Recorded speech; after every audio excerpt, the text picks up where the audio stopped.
There's a war happening right now, not with weapons, not with violence, with words, with questions, with carefully designed emotional triggers, and you're losing.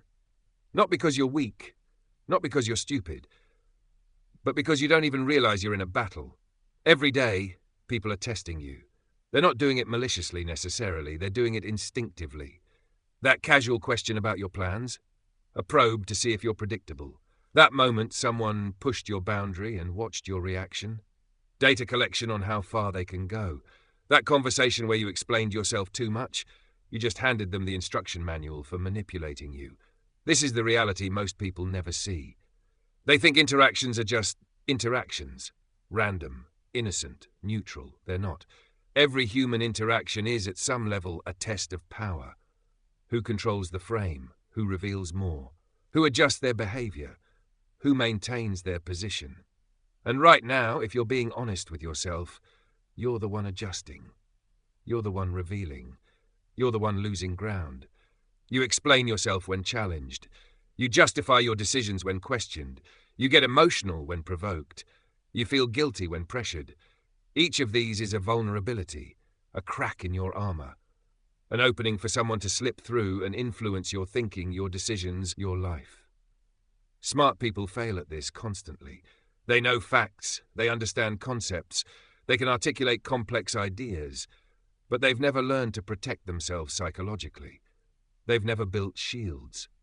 Niccolo Machiavelli understood this 500 years ago.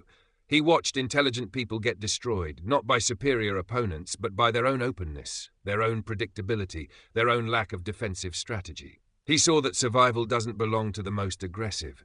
It belongs to the most protected, the most difficult to penetrate, the most impossible to manipulate. Today I'm showing you how to build 7 shields, 7 layers of psychological armor that transform you from an open target into an impenetrable fortress. These aren't about being mean. They're not about hurting others. They're about making yourself so well defended that manipulation can't even begin. Once you build these shields, the invisible war doesn't stop. But you stop losing. Shield 1, the opacity barrier. The first shield, build a wall of strategic unknowability. Right now you're too visible. People can see your thoughts in your face, predict your reactions from your patterns, understand your motives from your explanations. This visibility is killing you. Because the moment someone can fully map your internal world, they can navigate it, they can find the pressure points, they can push the exact buttons that make you react. The opacity barrier is about becoming fundamentally unreadable. This doesn't mean being mysterious for show. It means genuinely restricting the information that leaks out of you through your words, your reactions, your explanations, your body language. Most people hemorrhage information without realizing it. Someone asks why you made a decision. You immediately launch into a full explanation. Your reasoning, your concerns, your alternative options you considered. You think you're being transparent and mature. But what you're actually doing is showing them your decision-making process. Now they know how to influence your future decisions. The opacity barrier says, stop explaining, stop justifying, stop volunteering information about your internal process. When someone asks why you did something, a simple "I decided this was best" is enough. No elaboration, no justification, no roadmap into your thinking. This feels uncomfortable because we're trained that explanation equals respect, that clarity equals honesty. But strategic opacity isn't dishonesty, it's protection. You're not lying about your position, you're simply not revealing the internal logic, the emotional factors, the considerations that went into it. Machiavelli wrote, "Everyone sees what you appear to be, few experience what you really are." Build this shield by creating distance between your internal reality and your external presentation.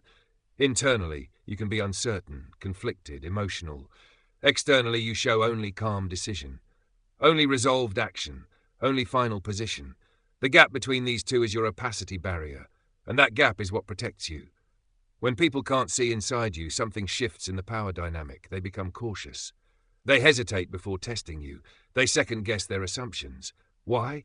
Because humans fear the unknown. We're wired to.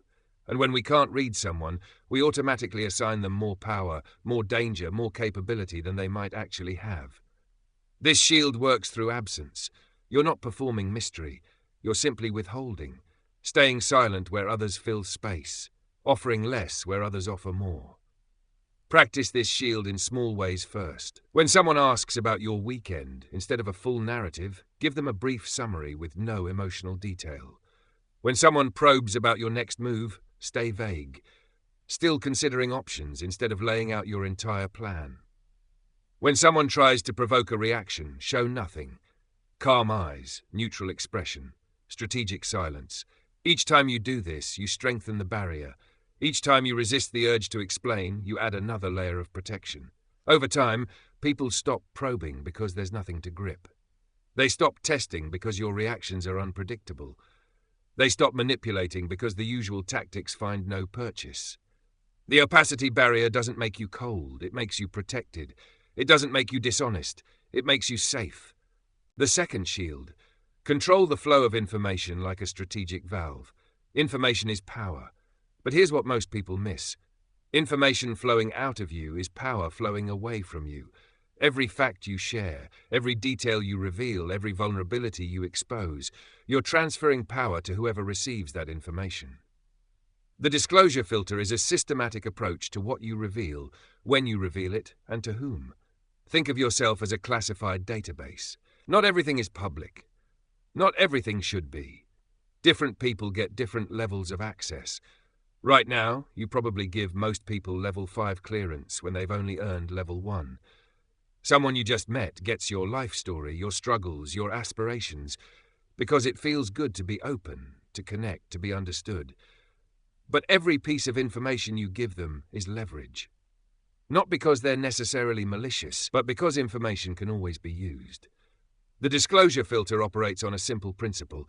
Information must be earned through demonstrated loyalty, value, and trustworthiness over time. This shield has 3 gates. Gate 1, public information. This is what anyone can know. Your general profession, your general location, surface-level interests. Nothing strategic, nothing that reveals your actual plans, weaknesses, or decision-making process. Gate 2, selective disclosure. This is for people who've shown some value, some consistency. They get slightly deeper information, but still filtered. You might share a challenge you're facing, but not the emotional weight of it. You might share a goal, but not the specific strategy to achieve it. Gate 3, strategic depth. This is reserved for the tiny few who've proven themselves over years, who've demonstrated loyalty in difficult times, who've earned access to your actual thoughts, actual concerns, actual vulnerabilities. Most people never make it past Gate 1. Some reach Gate 2. Almost nobody reaches Gate 3. And that's exactly right. Here's what this shield protects you from. People using your words against you. People spreading your information to others. People calculating against you based on what they know. People finding your pressure points and exploiting them. Machiavelli understood that in his time, loose lips ended dynasties. Today, loose lips end careers, mark relationships, reputations. The disclosure filter requires discipline because your instinct is to share, to connect, to be understood. That instinct is a vulnerability. Override it. Question every piece of information before it leaves your mouth. Does this person need to know this? What can they do with this information? How does revealing this serve my objectives? If you can't answer these questions favorably, keep it behind the filter. Practice this shield by observing your current information leakage. Notice when you overshare in conversations. Notice when you justify decisions to people who haven't earned explanations. Notice when you volunteer information that wasn't requested. Each instance is a leak in your filter. Patch it. When someone asks a probing question, you don't owe them depth. A surface answer is sufficient. When someone fishes for information, you don't have to bite. Redirect or stay vague. This shield doesn't make you secretive for no reason. It makes you strategically selective.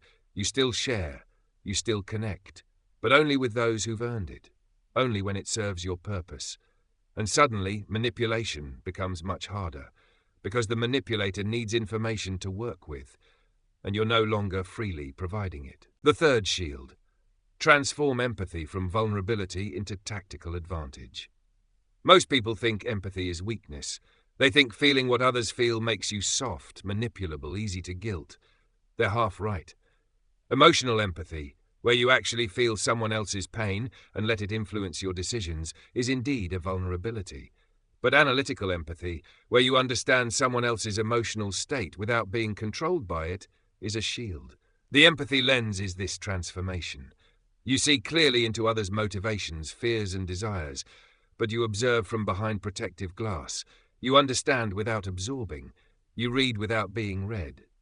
Every person operates from invisible drivers: insecurity, ambition, fear of inadequacy, need for control, desire for validation. When someone acts irrationally, there's always a rational explanation if you look at their internal framework. The empathy lens allows you to see this framework, to map it, to predict behavior based on it. But, and this is crucial, you never let their emotions become your emotions. You never let their urgency become your urgency. You never let their guilt become your guilt. This is the shield aspect. You're protected from emotional manipulation because you see it coming, and you understand the mechanics without being affected. When someone tries to guilt you, you recognize it as a manipulation tactic born from their sense of powerlessness. You understand it, but you don't comply. When someone becomes aggressive, you see the fear or insecurity driving it. You understand it, but you don't react emotionally. When someone plays victim, you identify the pattern and the payoff they're seeking. You understand it, but you don't rescue them. The empathy lens transforms every interaction into data collection. That aggressive email? Data about their stress level and pressure points. That passive-aggressive comment? Data about their insecurity and competitive feelings toward you. That sudden friendliness after being cold? Data about them needing something from you. You're reading constantly, understanding constantly, but never being moved emotionally. Machiavelli wrote, "The wise man does at once what the fool does finally." The fool eventually learns that emotional reactions are costly. The wise person protects themselves from the beginning with analytical distance. Building this shield requires training yourself to pause between perception and reaction. Someone says something designed to make you angry. You feel the anger rising, but instead of expressing it, you pause. You analyze. Why are they trying to make me angry? What do they gain from my angry reaction? What insecurity is driving this behavior? In that analysis, the anger transforms from a reaction into information.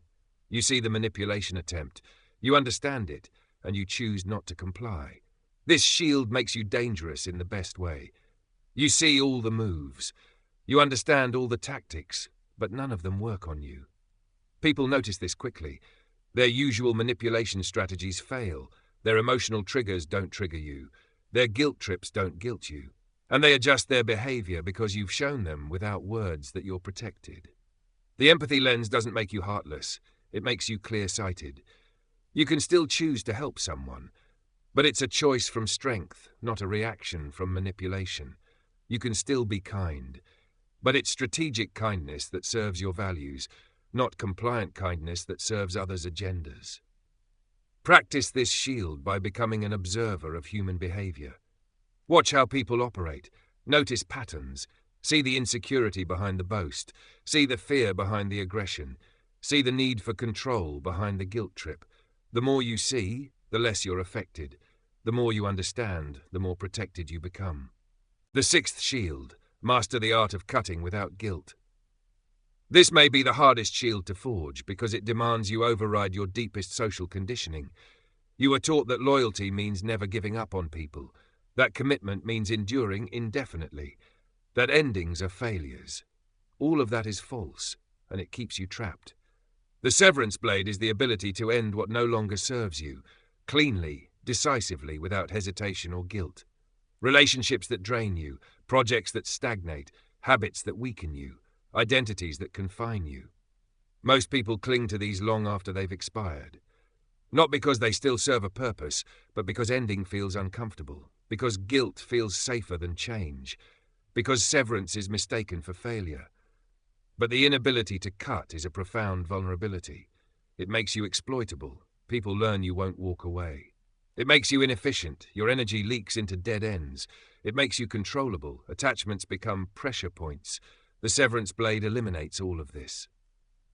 The core principle, this shield operates on one ruthless question. Does this move me toward my objectives right now?